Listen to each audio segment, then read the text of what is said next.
Halo. Jadi ini kuliah minggu kedua, hari Sabtu kedua. Seperti biasa aku sendiri lagi. Tapi sekarang mah nggak akan ada surprise guys. Soalnya besok hari Minggunya kan sekolah. Kalau minggu kemarin mah kan si bunda ngasih surprise itu karena ayah hari pertama kuliah katanya mau kasih surprise. Terus keduanya Ken itu kan libur sekolahnya. Oke, aku mau bayar tol dulu. Oke, sudah bayar tol. Sekarang masuk Paster. Udah Paster sih ini, cuman udah mau keluar tol. Mudah-mudahan sekarang bisa ya ngevlog di ruangannya gitu. Kalau kemarin ya masih adaptasi lah gitu kan, boleh atau enggak. Sebenarnya sama dosen yang pertama mah nggak boleh tuh kan, harus dimatiin HP juga gitu kan. Kalau yang dosen yang lainnya sih nggak ada instruksi, nggak nyuruh gitu. Cuman kalau hari pertama ya lebih ke ya apa, ini dulu lah, belum tahu gitu kan. Mudah-mudahan sekarang bisa dibawa ke kelas sambil ngevlog. Lagi di ini guys, lagi di, wah lampunya langsung hijau, di lampu merah nih. Vehicle ahead motion detected. Di lampu hijau sebentar banget ya.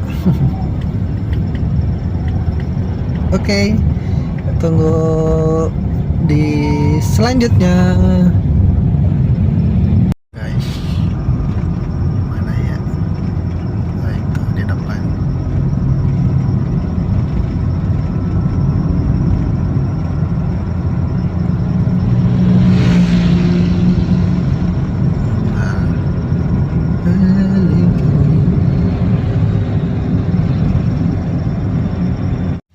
Sudah nyampe guys di kampus tercinta. Oke, aku sekarang mau masuk dulu. Itu teman baru datang, Pak Heru. Oke.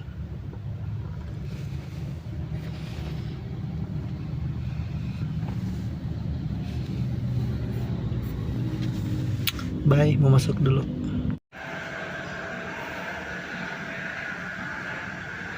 Pak Heru.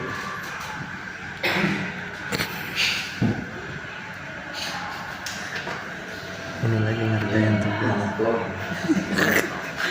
YouTuber guys. Ini baru sebagian emang. Nanti mah biasanya ada apa, ISBN dan sebagainya. Kalau di konteks pembuatan database yang sebenarnya ya, ini mau dipakai betulan nih, ya tentu ini dilengkapi sesuai kebutuhan. Ya. Proses peminjamannya sendiri ada nomor pinjamnya misalnya atau nomor slip, gitu. Tanggal pinjamnya kapan, tanggal kembalinya kapan.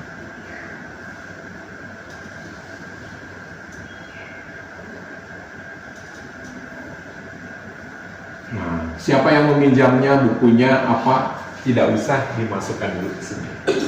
Jadi kalau membuat model konseptual, buatlah atribut itu di rumahnya masing-masing aja dulu.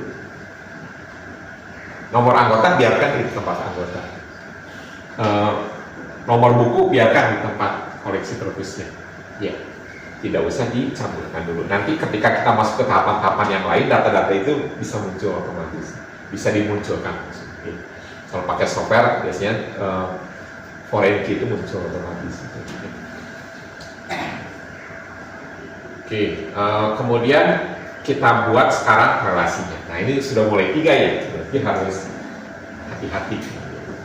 Anggota mestinya nyambung ke peminjaman, atau peminjaman nyambung ke anggota ya, karena peminjaman itu yang melakukan adalah anggota. Ya, kemudian beri nama di sini, meminjam misalnya, atau kata yang lain juga boleh.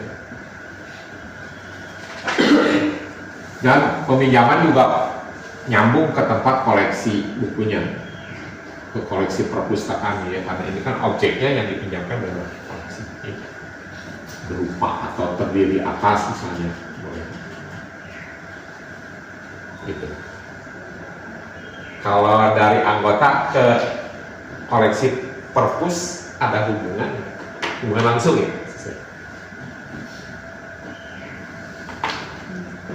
Dikaitkan nggak? Kenapa ya? Kecuali anggotanya yang nulis buku. Ya, jadi gini, bagus sekalian. Kalau aktivitas fisiknya memang anggota ini kan nanti membawa mau minjem buku ya. Tapi kalau di dalam pembuatan model konseptual kita harus hati-hati mengait-ngaitkan data seperti itu. Kalau saya mengaitkan anggota ke koleksi perpus atau ke buku lah ya, berarti ini ada hubungan spesifik. Misalnya anggota A itu hanya minjam bukunya tertentu aja gitu. Sebaliknya misalnya buku-buku kategori tertentu hanya boleh dipinjam oleh anggota tertentu. Kalau ada hubungan yang sangat spesifik ya silahkan itu dikaitkan. Tapi kalau sekarang anggota ini boleh pinjam buku apa aja, terserah. Yang ada di perpus yang masuk kategori bisa dipinjamkan gitu ya. Karena biasanya buku-buku yang mahal ya, hanya untuk dokumentasi bisa belum boleh dipinjamkan. Selama yang semua yang ada di rak-rak itu boleh pinjam yang mana aja, sebetulnya antara anggota dengan koleksi perpus ini tidak ada hubungan apapun. Anggota nyambung ke sini karena dia minjem. Kalau nggak minjem, ini dengan ini nggak ada hubungan. Ya, tidak ada hubungan yang spesifik. Kalau tidak ada hubungan seperti itu, tidak bisa ditarik garisnya. Nah, itu sudah sampai masuk ke langkah ketiga, ya sekarang tinggal menentukan kardinalitas. Nah, kalau saya mau menentukan kardinalitas untuk yang meminjam dulu misalnya, kita bisa pakai cara yang tadi ya, saya mau menentukan dulu yang kanan, mau menentukan yang kanan berarti saya ambil satu contoh data dari sini, berarti satu anggota ya, satu anggota kaitkan ke sebelah kanan. Satu anggota itu boleh meminjam one atau kalau one itu berarti hanya boleh minjam sekali, nggak boleh minjam lagi gitu. Tapi kalau boleh minjam berulang-ulang, itu berarti mini. Ya, anggota itu kan kalau sudah minjam 3 hari kemudian bukunya dikembalikan, kan nanti sudah boleh pinjam lagi ya, minggu depannya misalnya, atau bahkan bulan depannya bisa meminjam berulang-ulang ya. Jadi di sini kan many ya, berarti ini many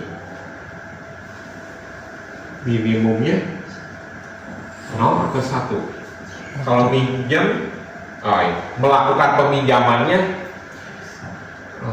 minimum 0 atau 1. Ya, kalau itu berarti boleh nggak minjem sama sekali gitu ya. Ya, memang gini Bapak Ibu sekalian, ada minimum cardinality yang tidak terlalu tegas ya, tidak terlalu strict ya. Nah, kalau untuk yang tidak tegas seperti itu sih Bapak Ibu sekalian membuat minimum 0, membuat minimum 1 saya betulkan. Ya. Jadi di situ mau pakai minimum 0 boleh, minimum 1 boleh. Yang penting kita paham ya. Jadi kalau minimum 1 tuh kalau selama dia jadi anggota paling tidak dia pernah minjam sekali gitu. Tapi selama jadi anggota tidak meminjam sama sekali juga boleh gitu. Nah itu berarti minimum 0 ya. Di kasus yang ini sih dua-duanya boleh, yang minimum 0 boleh, saya anggap misalnya pakai minimum 0 nya, maka kita gambarkan minimum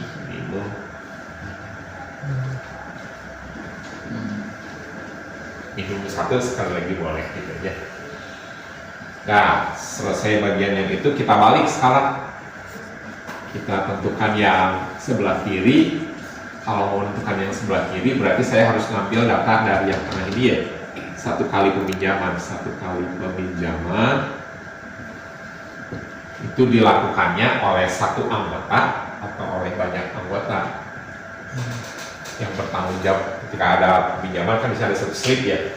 Di situ yang tercatat 1 orang, pasti harus 1 orang gitu, nggak boleh rame-rame. One di sini berarti minimum 1. Boleh 0? Nggak boleh. Kalau 0 itu berarti ada proses peminjaman yang orangnya nggak ada gitu, nggak boleh ya. Harus ada yang bertanggung jawab yang minjam ini siapa yang didata. Nah ini kasus di mana minimumnya nggak boleh ditawar-tawar. Minimumnya harus 1. Kalau tadi ini minimumnya 0,1 sih dua-duanya ya. Dua, ini satu. Nggak beres. Tinggal sekarang menentukan yang sana. Caranya sama ya. Saya menentukan yang kanan, berarti sini saya tulis 1 kali transaksi peminjaman ya. Satu transaksi peminjaman itu bisa berupa banyak buku atau harus 1 buku. 3 kan. Kan bisa sampai 3 yang berarti kan pasti many ya. Boleh banyak gitu. Banyaknya di situ dibatasi minimum. Minimum 1. Boleh 0. Nggak boleh ya, masa minjem tapi nggak ada bukunya ya sama sekalian. Harus ada 1 buku. Ini termasuk yang nggak boleh ditawar di minimum 1. Minimum 1. Kali-kali caranya sama.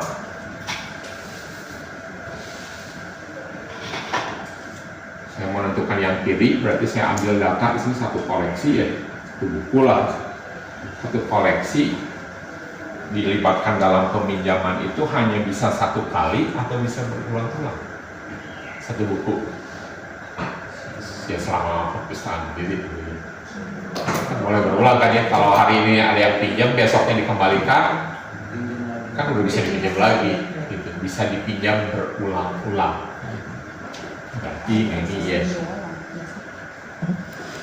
minimumnya bisa 0 bisa 1. Ada buku yang sama sekali nggak pernah ada yang pinjam ya itu 0. Ada yang buku yang kalau di bagian yang minimum ini 0 atau 1 boleh ya. Minimum 0 atau 1. Nah inilah artinya. IAP untuk sirkulasi di perpus terdiri dari 3 entitas, anggota, peminjaman atau transaksinya, dan koleksi perpusnya. Anggota ke peminjaman one to many, peminjaman ke koleksi perpusnya many to many.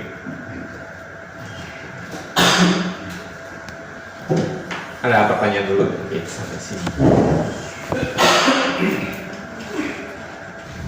Halo guys, jadi aku udah beres mata kuliahnya.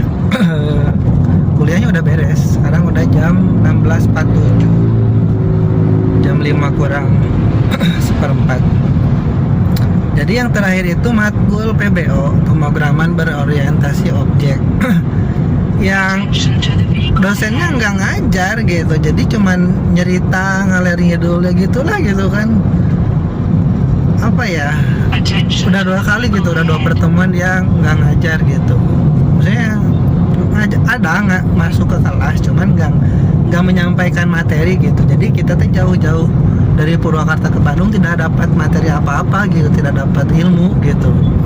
Ya dibilang seneng ya seneng, pulang cepat gitu ya, nggak terlalu sore juga. Nggak disebut nggak senangnya, kita jauh-jauh gitu. Jadi nggak dapat apa-apa gitu, kita buang-buang waktu gitu kan. Ya tadi sih kata si dosennya minggu depan aja lah ya, kita mulainya Sabtu depan katanya. Ya kita tagih aja Sabtu depan bakalan ngasih materi atau enggak. Oke, sekarang lagi OTW pulang, udah di Pasteur juga, bentar lagi masuk gerbang tol. Gitu aja paling teman-teman kuliah. Oh iya, tadi aku cuman nge-shoot itu tadi yang itu tuh mata kuliah yang pertama di 2 sesiin langsung sekaligus, dan mata kuliah yang ketiga sama keempat aku nggak ngevideoin karena yang ketiga mah dosennya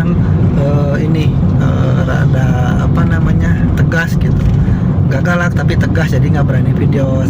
Tadi juga sih sembunyi-sembunyi gitu, cuman yang kayak ini dia matanya ini banget gitu. Kalau yang ketiga mah, kayak yang keempat ya aku nggak nge-vlog karena nggak ada materi yang disampaikan gitu. Ya udah gitu aja teman-teman, sampai jumpa di Sabtu depan di mata kuliah, di kuliah pertemuan ketiga. Bye bye. Aku sendiri nyetirnya, tidak ada si Bunda ama Aken, jadi kangen. Bye bye.